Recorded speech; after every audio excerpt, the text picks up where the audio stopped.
Hi friends, இது Kiruthika channel. நான் கள்ளிப்பழத்தில் வந்துட்டேன். இங்கே பாருங்கள் எவ்வளோ பழம் இருக்குது பாருங்கள். வாங்க போய் பார்க்கலாம் எவ்வளோ பழம் இருக்குது. இங்கே பாருங்கள் எவ்வளோ காய் இருக்குது பாருங்கள். இந்த பாருங்கள் எவ்வளோ காய் இருக்குது. இன்னும் பழுக்கலை, கிட்ட எடுத்து பாருங்கள். ஆனால் மொத்த காயாக இருக்குது. இங்கே பாருங்கள், வாங்க போய் பழம் இருக்கான்னு பார்க்கலாம். இங்கே பாருங்கள் சுற்றி வந்திருக்கோம். எவ்வளோ பெரிய செடி பாருங்கள், ஃபுல்லாகவே இருக்குது. இங்கே வாங்க அந்த சைடு போய் பார்க்கலாம் இருக்குதான்ட்டு. இங்கே பாருங்கள் இது பாருங்கள் காயாக தான் இருக்குது. ஆனால் இது ஃபுல்லாக முள்ளாக இருக்கும். மேலே எதனா பிடிச்சிட்டு தான் கிள்ளணும், இல்லைன்னா கையில் குத்திக்கும். வாங்க பிரித்து பார்க்கலாம். இந்த காயிலே பாருங்கள் எவ்வளோ ரெட்னஸ்ஸாக இருக்குது பாருங்கள். இருங்க சாப்பிட்டு காட்டுறேன். இது உள்ள ஒரு ஸ்டார் முள் இருக்கும், அதை எடுத்துகிட்டு சாப்பிட்ணும். எங்கே இருக்குதுன்னு தெரியல, நான் சாப்பிட்டு பார்க்கலாம். எப்படி சொல்கிறது, குட்டி ட்ராகன் பழம் மாதிரி இருக்குது. ஸ்வீட் எல்லாமே நல்லா இருக்குது.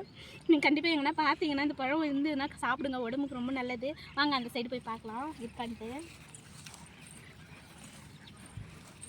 இங்கே பாருங்கள் எல்லாமே காயாக தான் இருக்குது. என்னன்னு தெரியல, அதிர்ஷ்டம் ஒன்று கூட பழமாகவே இல்லை. பாருங்க எல்லாம் காயாகவே இருக்குது. இந்த பழம் கிள்ளும் போது பார்த்து கிள்ளணும். நிறைய இங்கே பாருங்கள் மேலெலாம் இந்த மாதிரி சின்னதாக நிறைய முள் இருக்கும். இந்த பாருங்கள் எவ்வளோ முள் இருக்குது பாருங்கள். எதனா பிடிச்சி தான் கிள்ளணும். எவ்வளோ பழம் இருக்குது பாருங்கள். ஆனால் பழுக்கலை. நான் பழுத்துச்சுன்னா கண்டிப்பாக ஒரு வீடியோ போடுறேன் உங்களுக்கு. இப்போ பாருங்கள் மொத்தமே காயாக தான் இருக்குது. எங்கள் கௌதம் கூட கிள்றான் பாருங்கள். பாருங்க அவன் சாப்பிட்டான் ஒரு பழம். கையெல்லாம் பாருங்கள் ரெட்னஸாக இருக்குது பாருங்கள். கிள்ளி போட்டுட்ருக்கா. கிள்ளாதரா.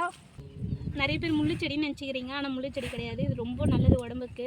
ரத்தம் இல்லாதவங்க சாப்பிட்டா ரொம்ப ரத்தம் சுரக்கும். குழந்தை இல்லாதவங்க சாப்பிட்டா குழந்தை பிறக்கும். கண்டிப்பாக இந்த பழம் கிடைச்சதுனாவோ இல்லை யாருனா விற்றாலும் வாங்கி சாப்பிடுங்க. பிடிச்சிருந்தா லைக் பண்ணுங்கள், ஷேர் பண்ணுங்கள், கமெண்ட் பண்ணுங்கள், சப்ஸ்கிரைப் பண்ணுங்கள். எனக்கு சொல்ல தெரியல, நான் ரொம்ப படிக்கலை, அதனால் நான் எனக்கு தெரிஞ்சதை நான் சொல்கிறேன் உங்களுக்கு. எங்கள் சேனலுக்கு சப்போர்ட் பண்ணுங்கள். நான் நிறைய வீடியோ உங்களுக்கு நான் அடுத்தடுத்த வீடியோ போடுறேன். பாய்.